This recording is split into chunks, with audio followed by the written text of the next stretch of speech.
बिस्मिल्लाहिर्रहमानिर्रहीम अस्सलामु अलैकुम वरहमतुल्लाहि वबरकातुहू। आप देख रहे हैं एक्टिव ज़ुबैर और आप मेरे साथ एक ऐसी अजीम शख्सियत देख रहे हैं जो किसी तारीफ़ के मोहताज नहीं है और पीटीपी के जनरल सेक्रेटरी भी है हाजी इम्तियाज़ अहमद शान साहब।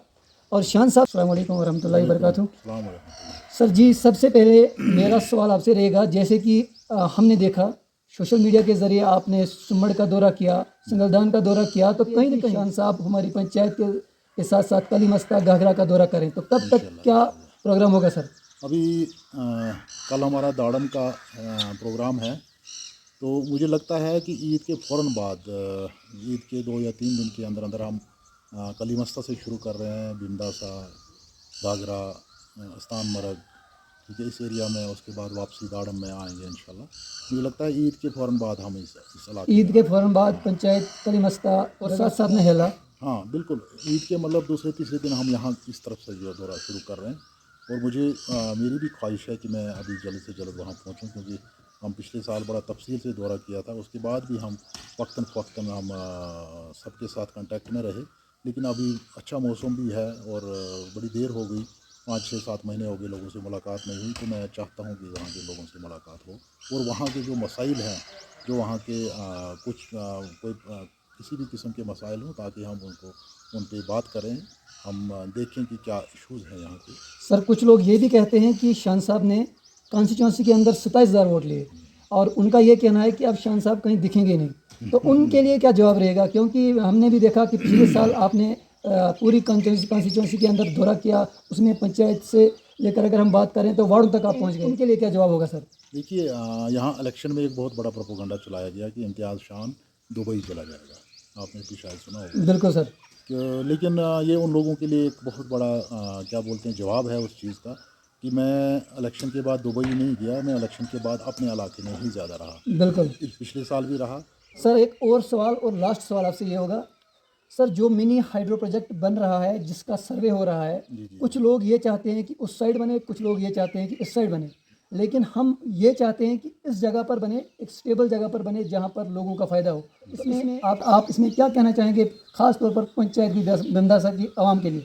देखिए, ये जो आपने मिनी हाइड्रो पावर प्रोजेक्ट की बात की, मुझे लगता है वहाँ 3-4 दिन से वहाँ पे जो इंजीनियर टीम थी, जो टेक्निकल टीम थी, वो इसी चीज़ को देख रही थी कि किस जगह पे सही रहेगा। बिल्कुल। ठीक है ना। बेसिकली क्या होता है कि टीम को 2-3 जगहें वो देखते हैं, फिर जहाँ पे उनको लगेगा कि इसका फ्लो बेहतर रहेगा, कम पानी से ज़्यादा पावर जनरेट होगी, वही वो ज़्यादा उसी पे कोशिश करते हैं।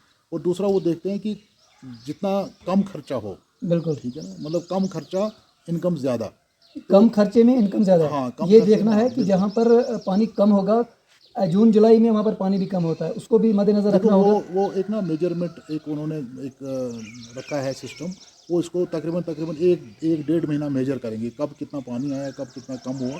लेकिन मुझे लगता है कि वो एक ऐसी टीम है, वो किसी कंट्रोवर्सी में नहीं पड़ती है, क्योंकि जी। वो टेक्निकल लोग हैं, उनको सिर्फ टेक्निकली कोई चीज़ फिट आनी चाहिए, बस उसी पे वो काम करते हैं। बाकी इंशाल्लाह पावर प्रोजेक्ट आपका बिंदासा में बनेगा और हमारी ही कंपनी को वो पावर प्रोजेक्ट मिला, और गवर्नमेंट को यहाँ से पैसे देने, ठीक है। इसलिए जो कंपनी वहाँ बनाएगी, वो यही देखेगी कि भाई बेहतर कहाँ रहेगा, क्योंकि ये प्राइवेट कंपनी है, ये गवर्नमेंट का कोई अदारा नहीं है कि बना के रखो फिर बेकार भी हो जाए तो जो मर्जी हो जाए, ऐसा नहीं है। ये प्राइवेट काम है, प्राइवेट कंपनी को मिला हुआ है, तो वो देखेंगे कि कहाँ पे अच्छा रहेगा, जहाँ इनकम जनरेट हो, जहाँ सब लोगों को फ़ायदा हो। और दूसरा, मुझे लगता है 40 साल की लीज़ जो है गवर्नमेंट ने करके देनी है, सब कुछ करके देना। उसमें ज़्यादा ये भी देखा जाएगा कि स्टेट लैंड अगर कहीं ज़्यादा हो, तो कोशिश वही रहेगी कि स्टेट लैंड हो, ताकि गवर्नमेंट से जल्द जगह मिले, फॉरेस्ट कम से कम आए, मलकियत कम से कम आए। तो ये चीज़ें, बहुत सारी चीज़ें देखनी होती हैं, वो टेक्निकल टीम देख रही है, उनका काम ही यही है। मुझे उम्मीद है जल्द से जल्द इंशाल्लाह वो सर, काम ये शुरू होगा। ये सर्वे जो हो रहा है, ये फर्स्ट एंड लास्ट सर्वे होगा या इसके बाद और सर्वे होंगे? नहीं, देखो, इसको 2-3 बार अभी देखा जाएगा, क्योंकि ये तो एक डीपीआर बन रही है, फिर इसको चेक कराया जाएगा, फिर और एक्सपर्ट आते हैं, वो देखते हैं, मतलब ये प्रोसेस अभी 2-3 महीने चलेगा।